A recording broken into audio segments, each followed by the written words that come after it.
fun though. Yeah, it'll be good.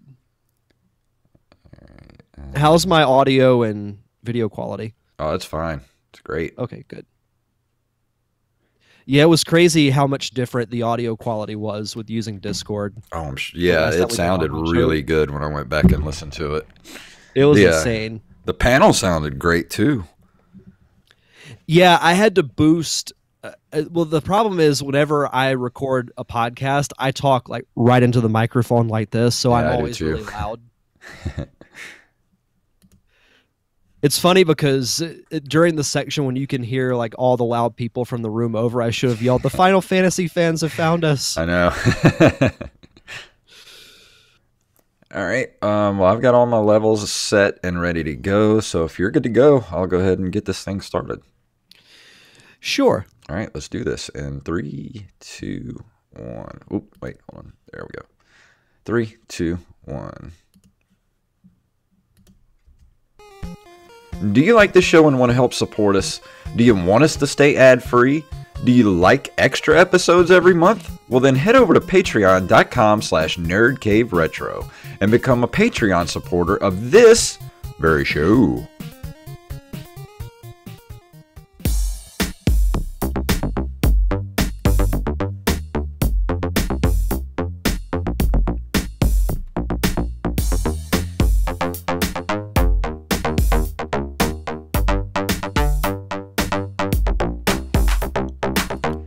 Greetings, programs, and welcome back to a normal episode of the Nerd Cave Retro Show. My name is Jason Robbins. And my name is Derek Diamond. So I hope everybody enjoyed the live panel that we released last week that was from Pensacon 2019. Yeah, it was actually a really fun and really cool panel. You know, we did that along with the Defending Bad Movies. Had really good turnout for both. Actually had some good interaction for both the panels, and you know, hopefully everyone checked both of them out. I had a blast doing them, and you know, I appreciate you and Wally, you know, making the drive over to Pensacola. Oh, it was fantastic. I had so much fun doing the panels. I can't wait to do the Defending Bad Movies panel again next year if they do it again. Well, I told Steve because I saw him Sunday after our Nerd Cave Retro. I saw him at the Little Theater for the film festival, and he asked me how it went, and I told him that has to be a yearly thing. Yeah. It was so fun, and there were some good movies that didn't get drawn either. I was really hoping The Last Jedi would get drawn because that would have been a great movie to defend. We'll save that one for next year. Oh, for sure. Like that has to be one. And if you missed it, then you can just head over to the Derek Diamond Experience and download it and listen to it.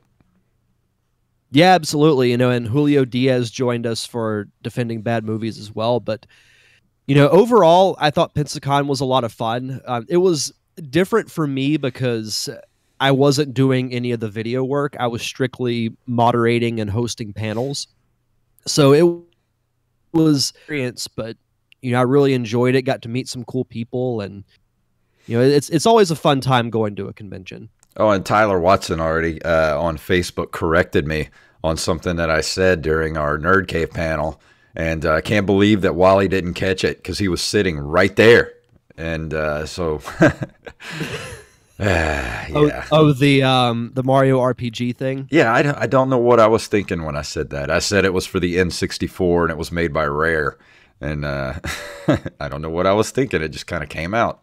I didn't even realize I said it until Tyler pointed it out. Well, that's why he's the fact checker to the fact checker. That's right. He caught it and not Wally. So you missed it, Wally. Shame. You were live and you missed it. Shame. For shame. Oh, man. But how's your week been? It's been okay. You know, there's a lot of personal issues going on with me lately, so been dealing with a lot of that, and just basically trying to get my life back in order. But things are going pretty well, and you know, I got a lot of things on the back burner. I'm starting to play music again, and got some other projects not ready to be revealed yet. But me and Wally are working on some important things that I will reveal in the next few months. You're working on that one thing. That one thing. Yeah. So how was your week? At the place. It was good. Things are starting to really ramp up at work because we are, as of when we're recording this, I think we're 35 days away from our first game, which the off season has really flown by, and you can tell that, there's always that little bit of tension in the air. In some ways good, in some ways bad. Like, you can just tell that things are really about to get crazy. But other than that, just been trying to get a few more podcasts in the can before baseball starts. So that way, my plan is to continue the Derek Diamond experience through hopefully the end of April. And then I'm going to take the rest of the summer off and come back in September. Yes, just so everybody remembers that whenever you start baseball season, our schedule is going to be kind of wonky. So to catch us live, we may be doing different nights or, have to record 2 episodes in one night, things of that nature. Yeah. So I think in the next week or so, we should probably figure out a schedule, at least for the month of April and maybe May, because April shouldn't be too bad. I might have to either miss 1 or 2 shows, or we might have to record on 1 or 2 different nights. But I know April won't be too terribly bad. Yeah. So there's at least that. But we'll work it out and let everybody know. Yeah. But other than that, I'm hoping to get the rough cut of the Parker Syndrome edited by the end of the weekend. I'm a little less than halfway finished with it. Wow. I've just been kind of slowly chipping away at it because I've had, a lot of other stuff going on and trying to balance out other things. So, but hopefully it'll be, like I said, done by the end of the weekend. And once that's done, I'll send out a private link to the cast and crew who were a part of it. The footage looks really, really good. Kevin did a phenomenal job of shooting it, and I will say you didn't do too shabby on sound. Awesome. I'm glad I didn't screw up too bad. Yeah, no, it was good. No, everything was labeled correctly and have had no issues so far. So awesome. Yeah, it's I think it's going to turn out really well. I'm just glad I didn't screw everything up, and then there would just be like, tracks of silence. We'll make it a silent film. Yeah, it'd be great. But we've got some one story that I've just been chomping at the bit to talk about since I sent it to you yesterday. So you ready to dive into this? Yes, let's do this.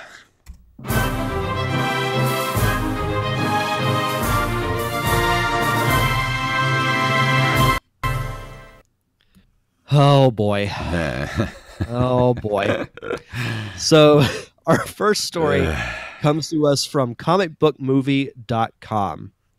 Sonic the Hedgehog promo images give us our first proper look at the character's updated design.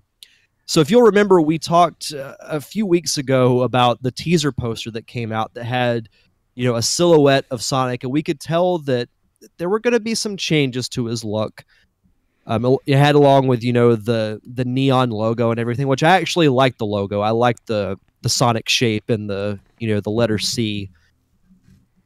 So apparently this was leaked online.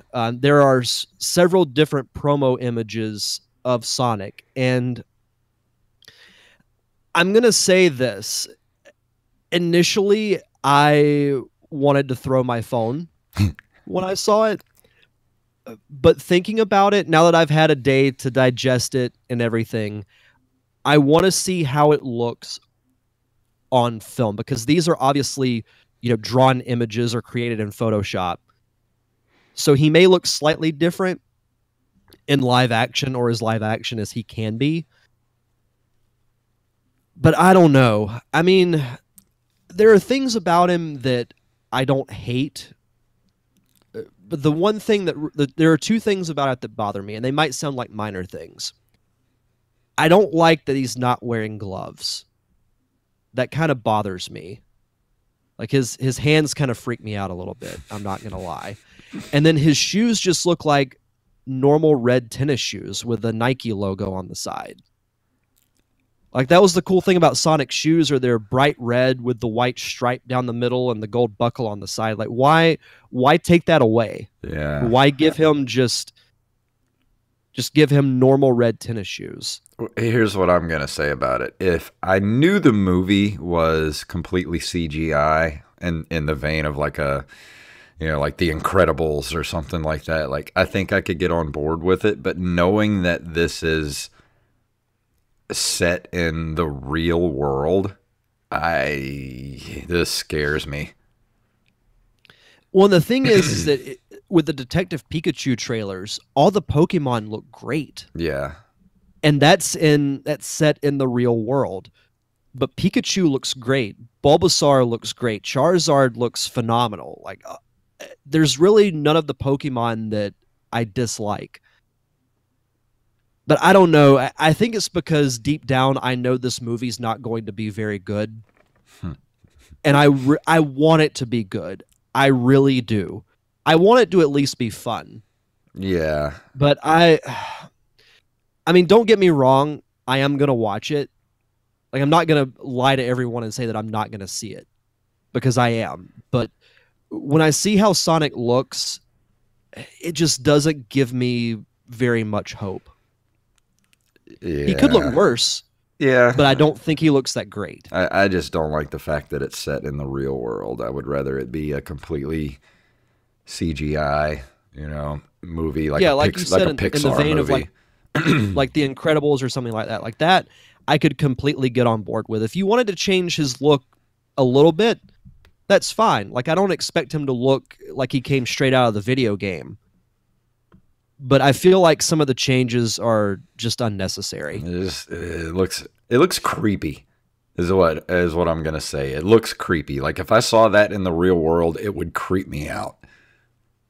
Yeah, if you look at the article, the third photo down, the one above him holding the ring, yeah, that one kind of freaks me out. Yeah, that one, I don't like that at all. It looks really weird. Know. Yeah, I just don't know about this movie. I want a trailer to come out, so that will at least set more expectations, but I really don't have high hopes for this movie. Yeah, I don't really. And it sucks because I like Sonic. Well, I do too. I look at Detective Pikachu, and yeah, it's different from the traditional Pokemon game, but it looks like a fun movie. So even if the plot isn't that great, I still think it will have fun moments. I don't know if this movie will have any fun moments. I don't know. We'll find out, I guess. Yeah, I mean, the movie doesn't come out till November, so we've got a while to wait, but I don't know when they'll release a trailer. I'd say probably April or May at the earliest. Yeah, there may be one at the beginning of like Avengers or something. I don't know. Like I don't want this movie. My gut tells me that I'm going to be disappointed. Yeah, me too. Yeah. But let's go ahead and move on to our next story from NintendoLife.com. The rumor is it looks like the Xbox Game Pass might not be coming to the Switch after all. For the past couple of weeks, rumors surrounding the possibility of Microsoft bringing the Xbox Game Pass to Nintendo Switch have been sneaking their way around the internet, teasing fans with the idea of playing Xbox games on Nintendo's machine. Xbox head Phil Spencer even added fuel to the fire recently. Naturally, though, a rumor is exactly that, just a rumor. Brad Sams, the executive of IT sites Petrie and Thurrott, has claimed that multiple sources have told him that Game Pass won't be coming to Switch. Of course, absolutely nothing has been officially confirmed either way. We have one rumor stating that it is coming, and now the information stating that it isn't. So we'd urge you to take everything you hear on the matter with the largest boatload of salt you can find.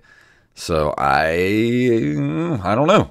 It's still a rumor, but it always sounded kind of weird to me from the beginning. I mean, we had kind of a long discussion about this when we first talked about it, but I don't know. I don't know what to think. Well, my initial thought was it sounded like one of those things that's almost too good to be true. Yeah. I mean, don't get me wrong. I would love for all consoles to be compatible. Yeah. Because you've got some people who are only going to buy an Xbox because they bought the original one and they stuck with it. There are some Yeah. people that are only going to have PlayStation. Why not have something that is open for everyone? Well, it even says here, even if the Game Pass doesn't come to Switch, that doesn't mean the supposed collaboration between Microsoft and Nintendo won't happen in some form in the future. There are multiple ways in which both companies could work together, but we can't know for sure what form the partnership will take if it is indeed in the cards. Yeah, it's one of those things that, if it doesn't happen now, it could happen, a year, 2 years, maybe longer. Yeah. But eventually I'd like to see something where, yeah, you have your separate consoles, but they're all compatible. Yeah. Like you can play multiplayer games with someone who has an Xbox or a PlayStation.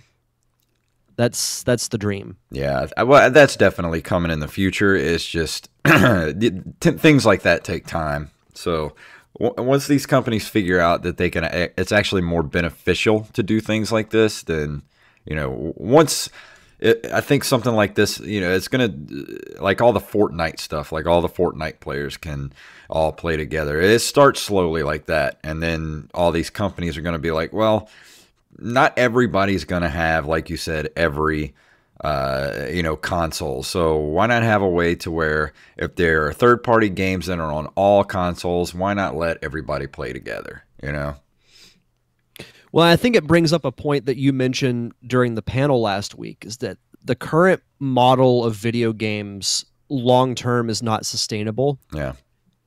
So I think having, cross-platform multiplayer could be one of the next big steps in the evolution of gaming.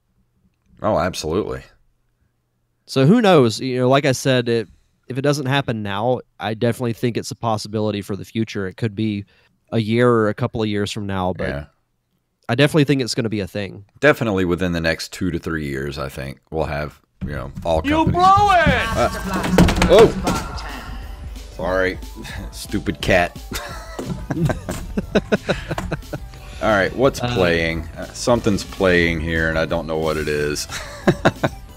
The kittens have taken over. Let's see. Oh, that's playing. Okay. Yeah, the cat jumped up on my on my keyboard. I'm taking care of a Final Fantasy fan. Yeah, I'm taking care of a friend's cat, and this cat has no boundaries. So, yeah, I gotcha. I knew that was going to happen at some point. She's only going to be here for about 3 or 4 more days. Oh man, that's sorry awesome. about that, everybody. Stupid cat. We are live. Let's go ahead and move into this month in video game history. In March of 1985, Tekken releases Gridiron Fight, an American football sports game featuring the use of dual trackball controls. That was a hard sentence to say. Say that 5 times fast. Yeah. Dual trackball controls. Dual trackball controls. Dual trackball controls. Dual trackball controls. I will say, when I was looking up this month in video game history, this doesn't sound familiar. I know we've talked about Tekken before with some of their other games, but never played this one. The earliest memory I have of playing any type of football game was playing. It was one of the Super Nintendo games, but I can't remember. It wasn't Tecmo Bowl because that was NES. But there was one I played for Super Nintendo, and I didn't play one for a while until I played one of the Maddens for Xbox 360. So I haven't played as many sports games as you would think, but I'm sure it's one I would have tried out. Yeah, I've never been a big sports game fan, so I've played Tecmo Bowl, and I think I had football for the Atari 2600, but that was about it. Really, the only sports games that I would play on a regular basis were the WWE games, if you count those as sports games. Yeah, I would. Yeah. Let's see. March 8th of 1990, the Nintendo World Championships begin. Ooh. This would be something that I would have loved to have done. I wanted to. Championships. I remember reading about this in Nintendo Power, and plus, the Wizard had just come out not too long before that. I wanted to go to this so badly. Oh man. Same. It was To the get one of first. those gold cartridges. I wish it was. I actually entered the contest. I remember doing that, but I didn't win one.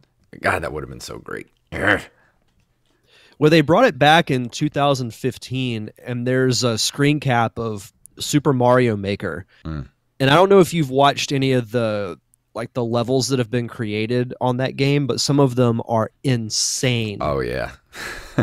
Like absolutely insane. But And it's funny because that game wasn't actually released at the time. So yeah, it was kind of cool that they got to play that before it actually came out. it was the first Nintendo World Championships touring 30 American cities. It was based on a custom game cartridge for the NES, which would historically become one of the most rare and valuable NES cartridges. Man, I wish I could get my hands on one. Ugh, I'd love to have a gold cartridge, Oh, that would be great. but Maybe I'll one day. probably never have that much money. Well, you never know. We'll see. Yeah. Also in March of 1992, Blue Sky Productions releases Ultima Underworld: The Stygian Abyss, the first ever real-time 3D first-person role-playing video game. It's kind of shocking that the first person RPG game didn't come out until 92. Yeah, I know. I thought there was maybe some... there had to be some before this, like back in the 80s, like on the Amiga. Yeah, there had to have been. I don't know. We're going to have to research that. I highly doubt this is the first one. Yeah. That is pretty wild. But I know we've talked about have we talked about some of the other Ultima games? Oh yeah, all the time. There's been like 100 Ultima games released between like the 80s and late 90s. I think they still were putting out Ultima games like in the early 2000s. I know that Ultima Online is still going on to this day. Interesting. Let's see. March 15th, 1994, Mega Man 6 is released in the US. Woohoo. It's funny because there were several Mega Man games that came out in the month of March. Yeah, So we could put one like every week on this show and probably not get through all of them. probably. I would love to do. We need to do Mega Man month. That's what I want to do next. We did Metroid month. I want to do Mega Man month. Why don't we do Mega May? Mega May. That sounds good. I'm up for that. I'll go through the X series. Awesome. Let's do that. This next one's for you. March 22nd, Resident Evil is released for the PS1, one of the foundational games in the survival horror genre. For a time, it held the record for best-selling PlayStation game. I like the original Resident Evil, but I did not like it as much as Resident Evil 2. Resident Evil 2 was just... It was in a class all its own, man. It was the voice acting was better, the setting was better, the camera controls and the tank controls still sucked, but Resident Evil laid the groundwork, but man, they really nailed it with Resident Evil 2. Yeah, I remember when this first game came out and it being a huge deal. And an even bigger deal when the sequel came out. Because I even remember, because I've never really played the Resident Evil games, but I remember especially the second one was so highly regarded and was getting nothing but praise from everyone. Yeah. Let's see. And to close us out for this month in video game history, on March 31st of 1999, Roller Coaster Tycoon is released for Microsoft Windows. Did you ever play Roller Coaster Tycoon? Yes, I still have it on my Steam account, and I still play it occasionally. Never been a huge PC person, but I know this and The Sims were very popular around that time. It looks fun. Oh, I've just never played it. I love games like Roller Coaster Tycoon. I will just get sucked into it and just play for hours and hours. It definitely seems like that. I mean, I was that way with Sim City. You start building things, Yes. and next thing you know, 3 or 4 hours have gone by. Oh yeah, I mean Roller Coaster Tycoon is the same way. It's just SimCity in a theme park. And the PC version got really high reviews too, like 8 out of 10, 9 out of 10, and A, 8.5 out of 10 by IGN. Oh, So it's still a very great highly game. regarded. Oh yeah, it's great. Whew, and here we go. You wanted That's it. the end of the show, right? Yeah, that's the end of the show. We'll see you guys next week. No. You wanted it. You wanted it. You've been asking for it, and I let Derek take the bullet on this one. So tonight we're going to be talking about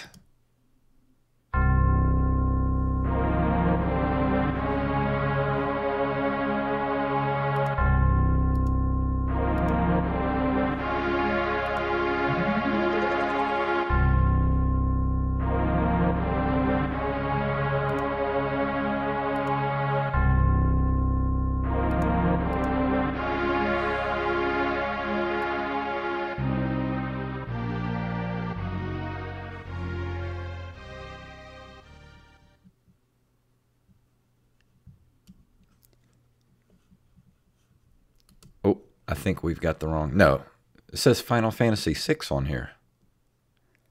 Well, so it's Final Fantasy VI in Japan, but Final Fantasy III. Okay. I was reading it. And I'm like, do we have the right wiki page up? Yeah. Well, it's funny because when I was putting up the Wikipedia, it was I was confused too. It's funny the music cut out, and it's been doing that ever since we switched to Discord. Oh, really? That's weird. Yeah. I have to see if I can fix that. Yeah. But anyway, so Final Fantasy III was on the SNES Classic, and I know people have been asking for us to review a Final Fantasy game. And I've got to be completely honest. Did you guys really think I was going to play Final Fantasy? I'm kidding. No, I actually didn't play it. I was like, yeah, I'll be honest. I didn't play it. You guys really think I was going to do it? But no, so Final Fantasy, I'm going to say this before I start getting into the game. It is very tough to defend the number system with this whole thing, because it's even pulling up the Wikipedia was very confusing, because I thought I'm reading Final Fantasy VI, but then it's also known as Final Fantasy III. I don't know why it's like that. I should have probably looked that up before we started recording, but I did not. But either way, I'm sure there's got to be some type of reason for it, but you have to admit it is very confusing. So Final Fantasy VI, also known as Final Fantasy III, from its marketing for initial North American release in 1994, is a role-playing video game developed and published by Japanese company Square for the Super Nintendo Entertainment System. Ooh, I found it. Before we move into it, yes. The original North American localization and release of Final Fantasy VI by Square for the Super NES featured several changes from the original Japanese version. Most obvious of these is the change of the game's title from Final Fantasy VI to Final Fantasy III, because only 2 games of the series had been localized in North America. Final Fantasy VI was distributed as 3 to maintain naming continuity. Unlike Final Fantasy IV, which was first released in North America as Final Fantasy II, there are no changes to the gameplay, though several changes of contents. But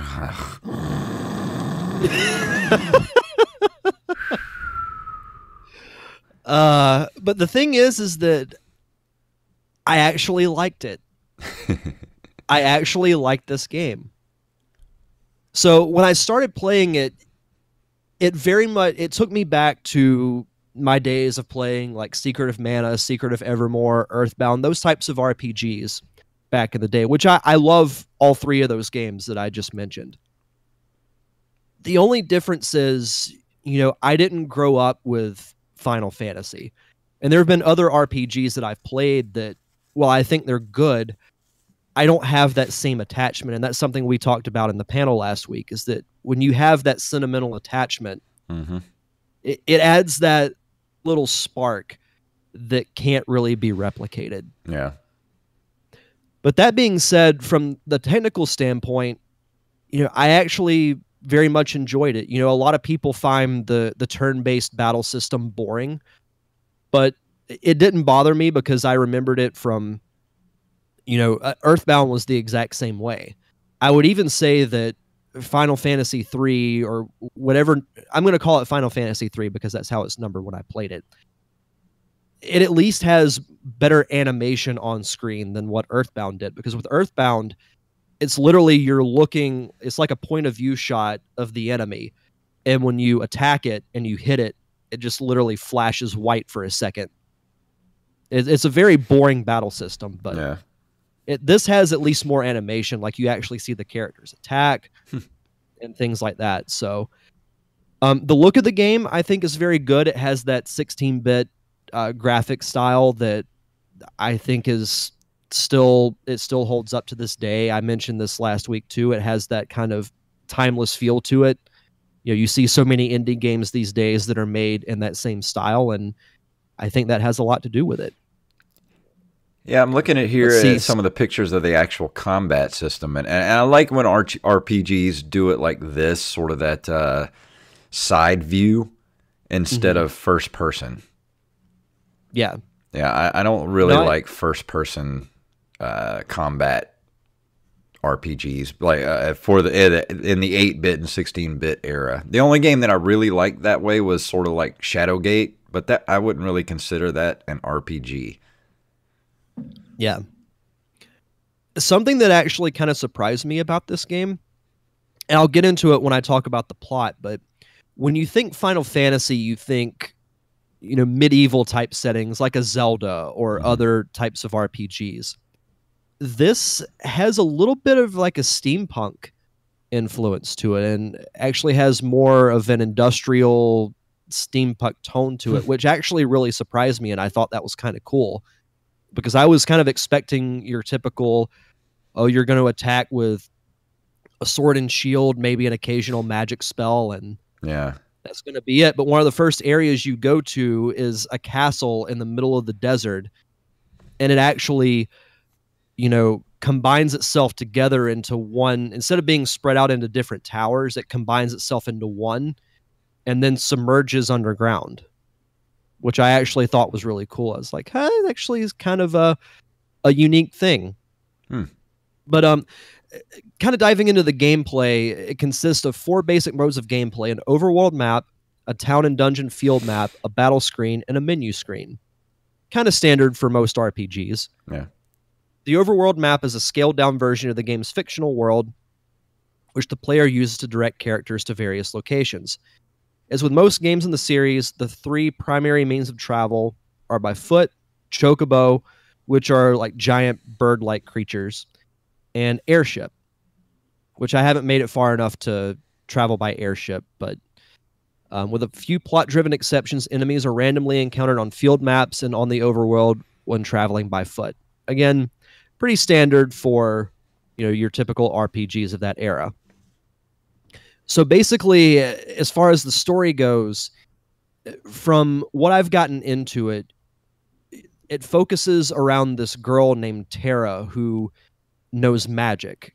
And magic is kind of spoken of as almost taboo in a way, which I think is very interesting. And the structure of, from what I've played of it, of, the society kind of reminds me of something you'd read about that took place in maybe the 19th century, maybe very early 20th century, with, fine arts and opera being kind of a reoccurring theme throughout the game.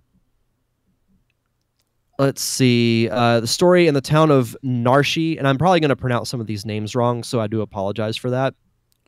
Terra, who I mentioned earlier, participates in an Imperial mission to seize a powerful Esper encased in ice. Upon locating it, a magical reaction occurs between Terra and the Esper. As a result, the soldiers accompanying Terra are killed and she is knocked unconscious.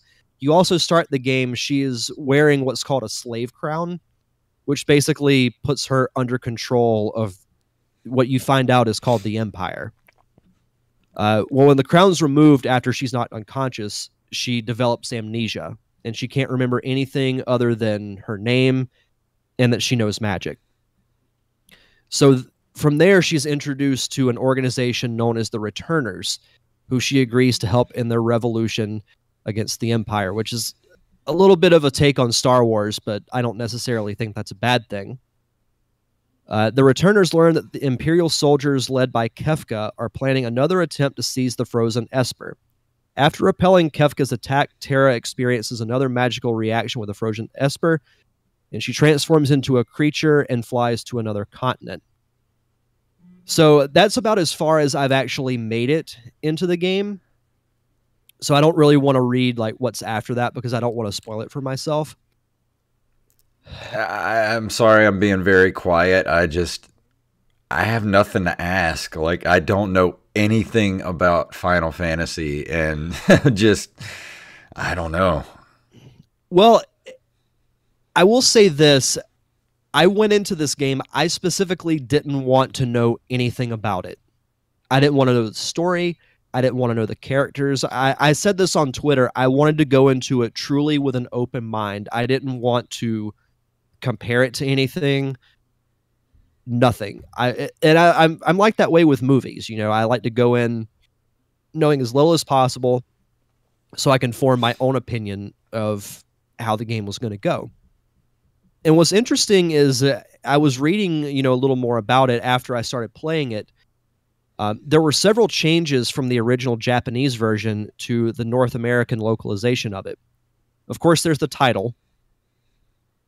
Unlike Final Fantasy IV, which was released in North America as Final Fantasy II, there are no major changes to gameplay, though several changes of contents and editorial adjustments exist in the English script. In a January 95 issue or interview with Superplay magazine, translator Ted Woolsey explained that there's a certain level of playfulness and sexuality in Japanese games that just doesn't exist in the United States because of Nintendo America's rules and guidelines. Consequently, objectionable graphics, for example, nudity, were censored and building signs in towns were changed, such as bar being changed to cafe, as well as religious allusions. So there's a spell in the game called Pearl. Well, in the Japanese version, it's called Holy. You think of that today and you're like, it's probably not that big a deal. But back then, they censored, I think, way more stuff. I'm looking at some pictures here where it says the graphics for the North American releases were edited to cover up minor instances of nudity. And like, there's this one where like this chick just got her butt out. And then for the North American version, it's covered up. Like, all right. Yeah. When also it says some direct allusions to death, killing actions, and violent expressions, as well as offensive words have been replaced by softer expressions. For example, after Edgar, Locke, and Terra flee on chocobos from Figaro Castle, Kefka orders 2 Magitech armored soldiers to chase them by shouting, "Go kill them," in the Japanese version, but it was translated to "go get them" in the American version. And also, right before that happens, the castle is on fire, and Kefka says, "Welcome to my barbecue," in place of "then you can burn to death." I personally think that's a little extreme, but again, it's kind of a project of the environment and the culture. And it is a very good point that I feel like in other cultures, not in the United States, things like, language and even nudity and sexuality are much more, what's the word I'm looking for? I guess more open. Yeah, well, we're a little bit uptight here in the United States, a little more puritanical. Yeah. I don't know. Have you seen Bohemian Rhapsody? Yes, I have. Well, it's one of the lines is Americans are, I think, proper in public, but perverts in private. They do what now? One of the lines someone said in the movie, because, everyone from Queen is British. Yeah. And somebody said, it was either Brits or Americans are what's the word? Not proper, but kind of prudish in public, but perverts in private. Yeah. And I think that's accurate. Oh, yeah. Yeah, I agree with that. So I didn't know about the nudity until, I actually read this article, but I did think those lines that I mentioned, because I remember both of them I thought were a little childish, but given that it was changed from something else, it does make sense. Yeah.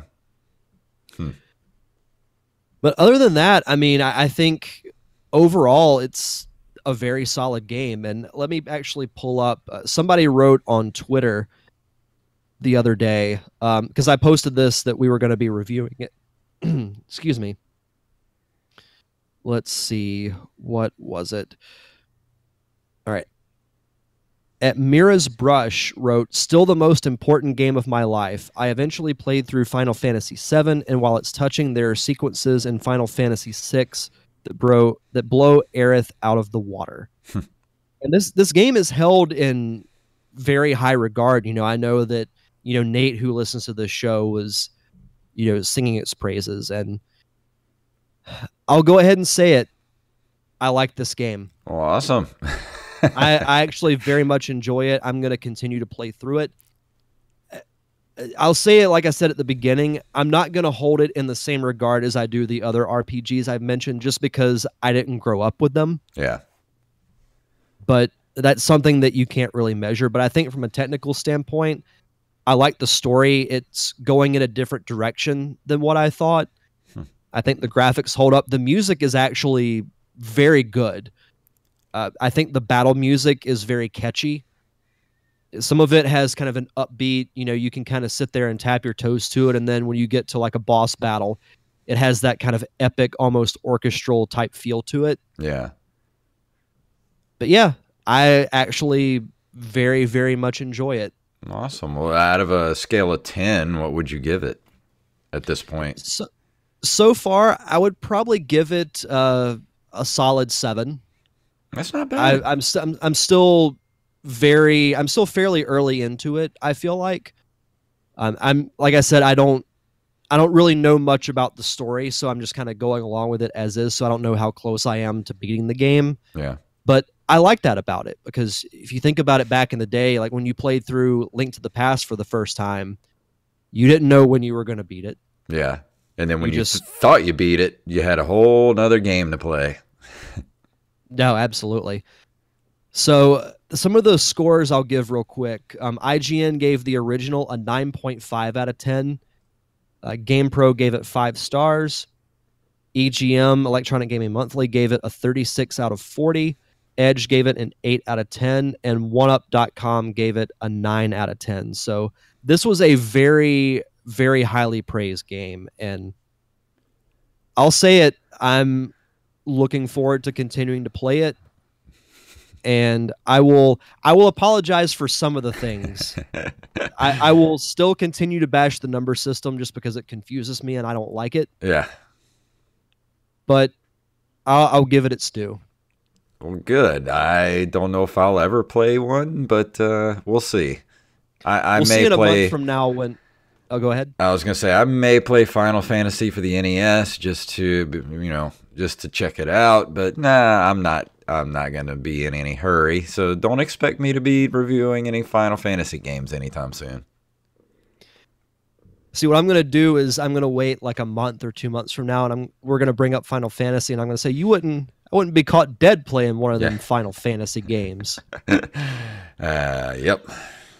So I will stop the trolling for now. Awesome. Well, I'm glad you're enjoying it. I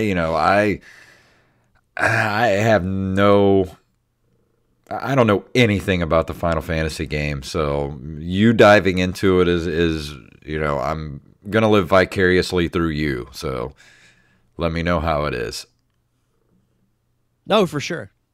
I will. Like I said, I'm going to continue to play this, and we'll see what happens from there. All right. Well, we're gonna have to wrap this up soon. I'm over here playing goalie with the cat, so it doesn't jump up here on the thing again, on the keyboard again. But I do hope that all of the Final Fantasy fans who have dealt with my trolling for probably the last year plus felt redeemed this evening. Well, I hope that they, were expecting us to bash it, but I don't think we bashed it too badly.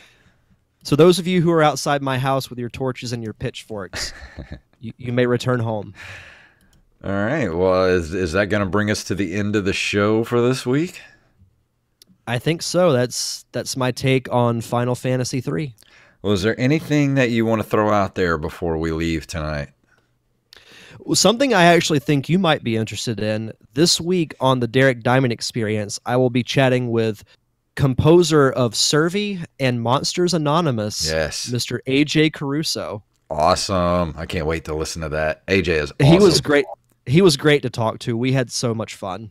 He's a good dude. And I still have our interview with him that we did a long time ago. It may actually, I don't know, whenever Survey actually gets released to the public, I may actually release it on this feed just to get it back out there. You should. Yeah, so you could check that out this Thursday. You can follow the show on all social media platforms at D Diamond Podcast, Facebook, Twitter, and Instagram. And the show is available on Apple Podcast and Spotify. Awesome. Well, I think we are going to go ahead and get out of here for this week. Let me play our music here. If you would like to email us, you can email us at nerdcaveretro@gmail.com.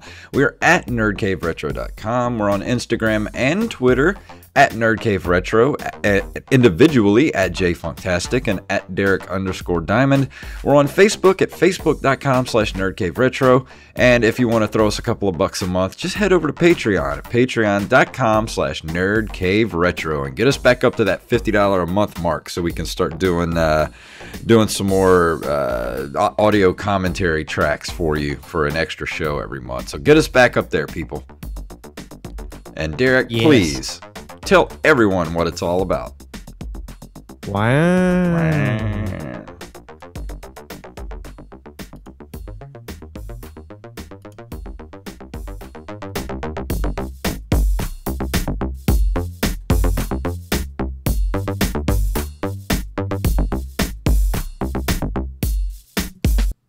Monkey! All right, and that's a show. That one felt good. Yeah, and everybody that was watching on Twitch, thank you, and we will see you next week. Goodbye.